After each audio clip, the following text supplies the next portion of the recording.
Covid-19 đã đến, đã đi và thay đổi thói quen uống cà phê của rất nhiều người. Và nếu bạn hỏi mình cái gì đã thay đổi thói quen uống cà phê của mọi người nhiều nhất trong khoảng hơn 2 năm đại dịch thì câu trả lời là đây: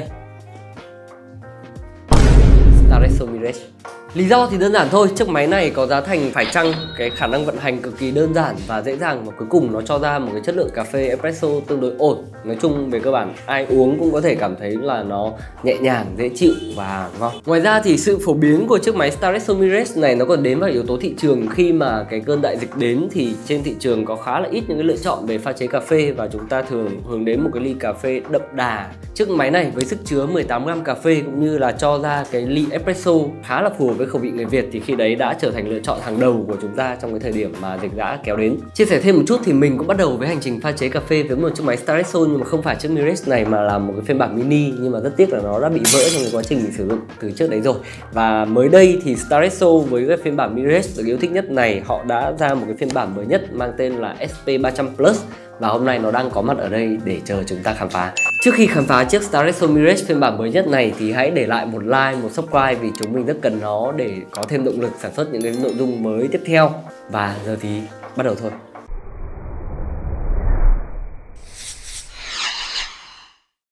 Về ngoại hình thì tổng thể ở đây chúng ta có một chiếc Staresso Mirage trông khá giống một cái tên lửa trông cực kỳ mạnh mẽ, cực kỳ cục mịch và rất là chiến. Và ở phiên bản thứ ba này chúng ta sẽ có một vài thay đổi nhỏ về cái mặt phía bên ngoài. Đầu tiên là ở cái phần thân bơm này, bây giờ nó được sơn màu đen thay vì cái màu bạc trước đấy rồi.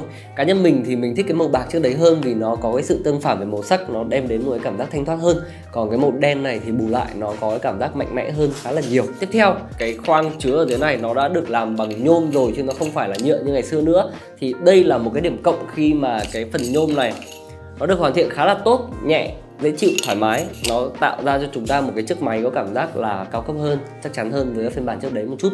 Tiếp theo thì cái phần chân đế của chúng ta vẫn được giữ nguyên và có một cái vấn đề nhỏ ở đây là nó hơi thiếu tính ổn định một chút. Nói chung là khi mà chúng ta ấn xuống thì cái lực tì như này cũng không quá nhiều vấn đề, nhưng mà đấy là một cái điểm không hài lòng nhất định. Khi mà mở máy ra thì chúng ta sẽ có một cái phần thân bơm như thế này và nó sẽ có cái độ to hơn khá là nhiều so với ở phiên bản thứ hai. Với cái thay đổi này thì mình đoán là bây giờ cái phần bơm của chúng ta nó đã chứa được nhiều nước hơn, qua đấy chúng ta sẽ phải pump ít lần hơn để pha được một ly cà phê. Song song với đấy là cái sự duy trì về áp suất, mình nghĩ là nó cũng sẽ ổn định hơn một chút so với cái bơm nhỏ hơn như kia. Bên trong này của chúng ta thì là một cái phần thân rỗng tuếch thôi, không có gì cả. Nhưng mà điểm đáng nói là ở phiên bản đầu tiên chúng ta sẽ không có cái phần kim loại này. Ở phiên bản thứ hai thì nó mới có cái phần kim loại gia cố này ở bên trong. Thì phiên bản thứ hai cái phần kim loại này nó rất dễ lấy được ra ngoài, nó cảm giác không có cái độ tin cậy cao lắm. Thì ở phiên bản mới nhất này thì tất cả những cái bộ phận bên trong này nó được gia cố rất là chắc chắn rồi. Thì đây là một cái điểm cải tiến của Staresso Mirage. Tiếp theo chúng ta sẽ mở cái phần nắp ở dưới này ra. Thì ở đây chúng ta có một cái giỏ được thiết kế khác rất nhiều so với phiên bản trước đấy. Khi mà cái phiên bản trước đấy cái van áp suất đầu ra nó sẽ là hai cái đầu nhỏ để tách dòng ra, thì đối với cái phiên bản mới nhất này chúng ta sẽ chỉ có một đầu duy nhất như thế này thôi. Và cái phần giỏ của chúng ta sẽ được liên kết với cái van bằng một cái máng như thế này. Cá nhân mình thì mình cảm thấy đây là một cái thiết kế giỏ thực sự không đẹp bằng cái thiết kế trước đấy. Và về hiệu năng thì mình sử dụng cái phiên bản thứ ba này mình không cảm thấy có sự khác biệt nhiều. Về dung tích hay là tất cả những cái thông số khác thì cái chiếc giỏ này vẫn được giữ nguyên, nó vẫn chứa được tối đa là 18 cho đến 20g cà phê. Và đối với cái phần giỏ này thì có một cái nâng cấp rất được mọi người yêu thích, đấy chính là một cái giỏ đáy thùng như này. Thì bây giờ chúng ta chỉ cần lắp cái giỏ đáy thùng này vào như này thôi là về cơ bản chúng ta đã có một phiên bản Mirage đáy thùng rồi, và trông nó sẽ khá là đẹp như thế này. Nhưng đối với cái phiên bản Mirage này thì chúng ta có thể nhìn và theo dõi dòng chảy nó sẽ khá là khó, khi mà ở đây chúng ta có một cái hõm khá là sâu, cùng với cả việc là khi mà lắp vào đế này, về cơ bản tất cả mọi thứ nó đã che lấp rồi. Khi mà cốc nó đầy lên đây nữa, chúng ta sẽ rất khó để theo dõi trừ khi chúng ta đặt camera vào và nhìn dòng chảy. Thì về cái giỏ đáy thùng này liên quan đến những cái hiệu ứng thị giác chúng ta sẽ không cảm nhận được nhiều trong quá trình pha chế. Còn về hương vị thì chút nữa mình sẽ chia sẻ sau. Cuối cùng là về cơ chế hoạt động thì chiếc Staresso Mirage vẫn giữ nguyên tất cả những cơ chế khi mà chúng ta sẽ đổ nước vào đây và chúng ta khép kín cái khoang chứa nước vào bằng cách lắp cái phần máy bơm này vào, và nó sẽ bưng kín cái lỗ ở đây. Sau đó chúng ta bơm để kéo nước từ khoang này đi xuống cái khoang cà phê phía bên dưới và tạo áp suất. Và bây giờ thì pha chút cà phê thôi.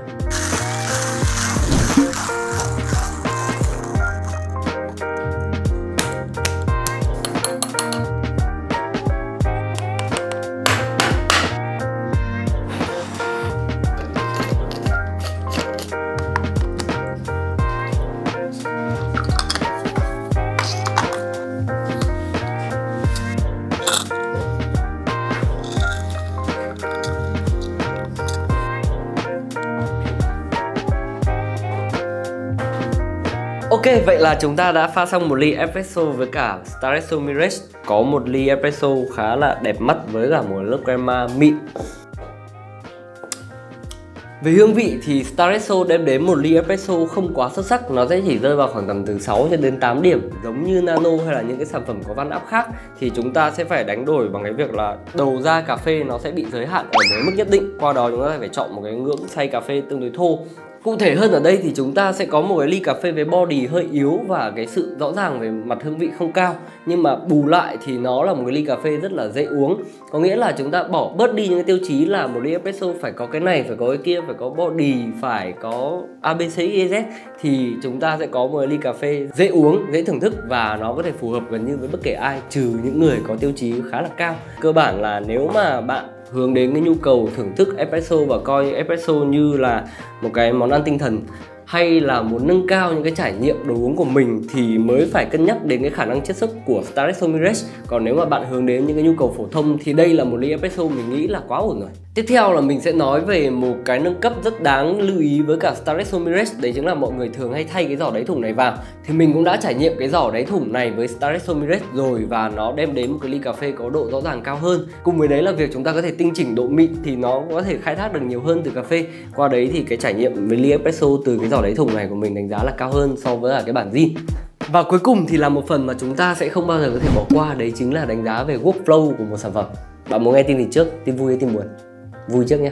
Đầu tiên là chiếc Staresso thực sự là một cái sản phẩm rất là thân thiện. Chúng ta không phải bỏ ra quá nhiều công sức hay là những cái kỹ thuật để có thể ra được một ly espresso mà chỉ cần vài bước cực kỳ đơn giản thôi. Ngoài ra cái hệ thống bơm đứng như này khiến chúng ta phát lực rất là dễ trong cái quá trình mà chiết xuất. Chúng ta chỉ cần nhấn như này xuống thôi.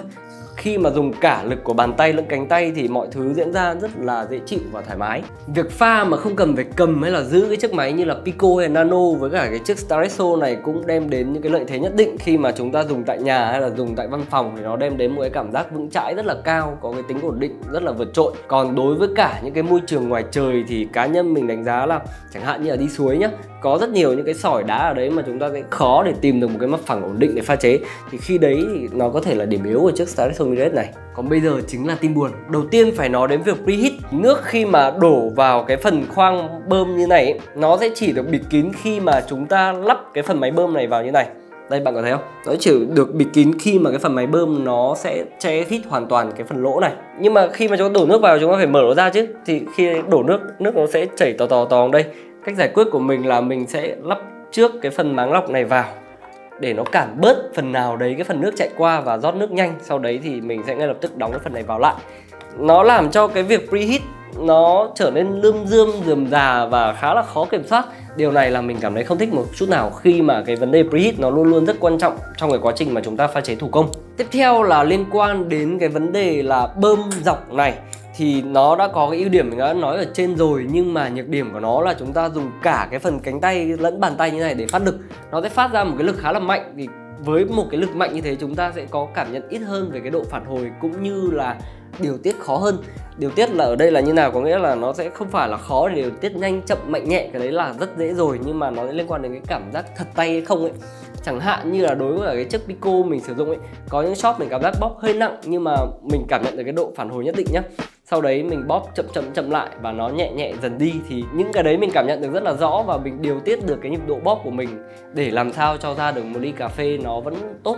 Thì đối với chiếc Staresso Mirage của chúng ta nó sẽ không được thật tay cho lắm ở trong cái khoản đấy.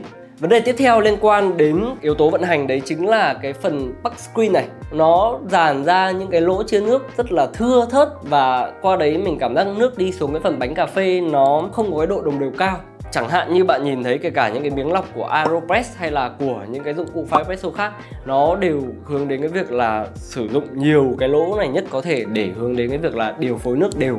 Thì ở đây chúng ta có một cái máng lọc với lẻ tẻ khá là ít lỗ như này, thì mình hơi hoài nghi về cái máng lọc này.